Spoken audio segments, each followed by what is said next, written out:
He was born a slave, abandoned by his tribe, left to die in the snow. But in just 25 years, he conquered more land than anyone in human history. So how did a rejected outsider become a godlike ruler? And what twisted events forced him to wage war against the entire world? This is the untold story of ambition, betrayal, and vengeance. This is the rise of Genghis Khan. Before we dive deeper, let us know in the comments where you're watching from. We'd love to hear from you, and don't forget to hit that subscribe button so you never miss any of our upcoming videos. Around 1162, on the frozen steppes between modern-day Mongolia and Siberia, a boy was born into a world of chaos and violence. His name was Thomas, though his people called him Iron Boy, a name that would one day echo across continents. But at this moment, he was just the son of a tribal chieftain, born into a time when the Mongol tribes were fragmented, constantly at war with each other, stealing from one another, and showing mercy to no one. The landscape where Thomas grew up was unforgiving. Rolling hills, jagged rocks, freezing temperatures that could kill a man in hours. The Chinese called this place the barbarian wilderness and built a massive wall to keep its people out. Life on the steppes demanded absolute toughness. Weakness meant death. Compassion was a luxury no one could afford. By the age of 9, Thomas had already learned that lesson in the harshest way possible. His father, a respected chieftain named Yasujii, had made enemies. Many enemies. And those enemies decided to poison him. The man who had protected Thomas, who had raised him to be strong, to be a leader, was gone. Dead. Just like that. The tribe that had once respected his family immediately abandoned them. A widow and her children, left to starve on the steppes with nothing but the clothes on their backs. His mother, Helen, was a woman of incredible strength. She had to be. With 7 children and no husband, she became the head of their fractured family. But the burden was crushing. Thomas watched his siblings suffer. He watched them go hungry. He felt the weight of responsibility settle on his young shoulders, heavier than any child should bear. Then came another blow. Months after his father's death, while Thomas was away working for a neighboring tribe, trying to survive, trying to build something for his family, a group of warriors ambushed him. They were from the tribe that his father had once scorned. The Tatars. They remembered the old grudge, and they were coming for revenge. They threw him into chains. Slavery. At just a boy, Thomas became a prisoner of war, forced to work under the watch of men who despised him, men who would have killed him if they thought it would benefit them in any way. For years, he endured this darkness. Years of humiliation. Years of wondering if he would ever see his family again. Years of asking himself what he had done to deserve this fate. But something inside Thomas never broke. Even in those chains, even when everything had been taken from him, he refused to let despair consume him. He watched the men who guarded him. He learned their patterns, their weaknesses. He observed the structure of the camp, how power worked, how loyalty could be bought or broken. He saw how other men gained influence, some through strength, others through cunning, still others through the connections they made. Thomas made a decision in those dark days. If he ever escaped, if he ever got his freedom back, he would not simply try to survive. He would rise above everyone. He would become powerful enough that no one could ever chain him again. He would become so feared and respected that entire tribes would bow to him. And then one day, around age 16, his opportunity came. The guards grew careless. Thomas was strong now, strong from years of hard labor, and in a moment of chaos, he ran. He escaped into the wilderness, disappearing into the vast steppe before anyone could catch him. He was free, terrified and alone, but free. When Thomas finally made his way back to his family, they barely recognized him. The boy they remembered had been replaced by something harder, something darker, a young man who had been forged in suffering and had come out the other side unbroken. But Thomas knew that freedom was fragile. It could be taken away at any moment. He needed to build something that would last. He needed allies. He needed a network of people who believed in him, who would follow him, who would help him build something greater than any single tribe. That's when he met Marcus. Marcus was from a different tribe, a man of similar age, and when they first met, something clicked between them. They were both hungry, both ambitious, both had suffered in different ways, and both wanted to prove something to the world. Thomas and Marcus performed a ritual that bound them as blood brothers. They cut their hands and mixed their blood, swearing eternal loyalty to each other. In Mongolian tradition, an oath like this was sacred, more binding than family ties, more powerful than any written contract could ever be. Marcus looked at this young man from a broken tribe and saw something no one else could see. He saw a leader. He saw someone who was destined for greatness.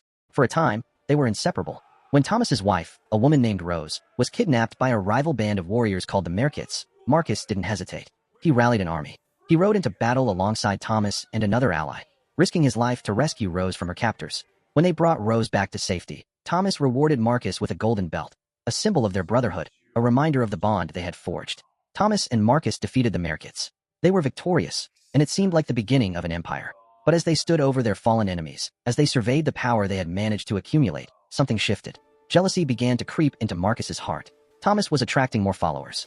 Men who had nothing were flocking to Thomas because he promised them something different from what the traditional tribal leaders offered. Thomas wasn't promoting warriors based on their bloodline or their family connections. He was promoting them based on their skill, their courage, their loyalty to him personally. This was radical. This was unheard of. The old tribal aristocracy, the families who had held power for generations, were being pushed aside by commoners, by shepherds, by men of no noble birth. Marcus, who came from one of those old families, began to resent this approach. He believed in tradition. He believed in the old ways. He believed that power should stay within the bloodlines, that only the nobility should command armies. Thomas believed the opposite. He believed that merit mattered more than birth, that if a poor man showed courage and loyalty, he deserved a place of honor, that if a rich man was lazy or disloyal, he deserved to be cast aside. These two visions of the future could not coexist. And as Thomas's following grew larger and larger, as more and more tribes came to accept him as a potential leader, Marcus saw his own chance at power slipping away. In 1187, Marcus made his decision. He would challenge Thomas directly. He would lead an alliance of tribes opposed to Thomas, and he would crush his former blood brother once and for all. The battle, when it came, was called the Battle of the 13 Sides, 13 tribes united against Thomas and his followers. Marcus felt confident. He had tradition on his side. He had the old families. He had numerical advantage. But what he didn't have was Thomas's revolutionary approach to war. Thomas had been studying how armies were organized. He had learned from his enemies. He had observed the Tatars, the Merkits, other groups, and he had absorbed their tactics, improving upon them, creating something entirely new. Yet despite this, Marcus won the first battle. Thomas was defeated, forced to retreat. For years after that, the two men waged war against each other. Marcus won some battles, Thomas won others, but with each conflict, Thomas learned more. He adapted. He became smarter. He became more ruthless. He began to understand that to unite the steppes, he couldn't just defeat his enemies. He had to make them part of his vision. When he won battles, he didn't slaughter entire tribes. Instead, he absorbed them. He gave them a choice. Join him, and you will have status. You will be treated fairly. You will be promoted based on what you can do, not who your parents were. Oppose him, and you will be destroyed.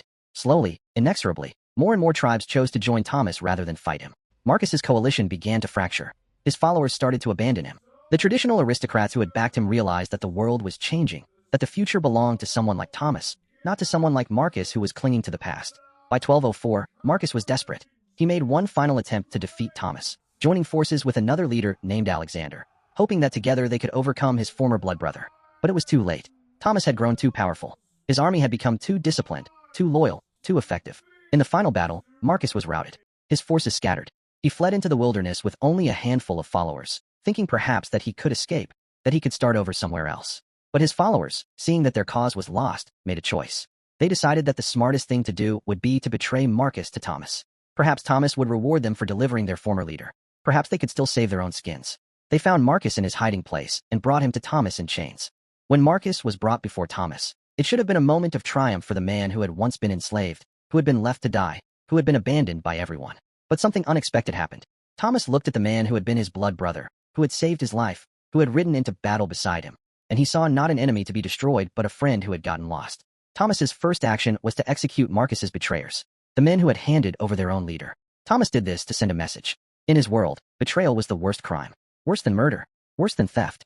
The sacred oath of loyalty was everything, and those who violated it would face the harshest punishment possible. Then Thomas turned to Marcus and made an offer. "Let us be companions once again," Thomas said. "We are joined together. We should remind each other of the things we have forgotten. We should wake each other from our sleep. Even when we were apart, even when we were at war, you were still my blessed brother. I remember the days when we killed and were nearly killed, when I wondered if you still felt pain for me. Your heart and your stomach must have ached for me." Marcus listened to these words, but he was a realist. He understood what was really being offered. Thomas was asking him to accept the subordinate position, to live under Thomas's rule, to watch the man who had once been his equal become his master. Marcus could not accept that. "As there is room for only one sun in the sky," he said, "there is room for only one Mongol lord." He asked Thomas to grant him a death with honor, to kill him in a way that did not spill blood, a noble death befitting a man of royal birth. Thomas, honoring the old customs even as he was destroying the old order, granted this wish. Marcus was given the death he requested. And when it was done, Thomas took the golden belt he had given Marcus all those years ago, the symbol of their brotherhood, and he buried it with his former friend. By 1206, Thomas had unified all the Mongol tribes. A great assembly was called. Tribal leaders from every region came together, and they proclaimed Thomas with a new title. They called him Khan, universal ruler. They called him the master of the Mongol world. But Thomas would become known to history by another name, a name that would echo through the centuries, a name that would strike fear into the hearts of emperors and kings. He would be called Genghis Khan.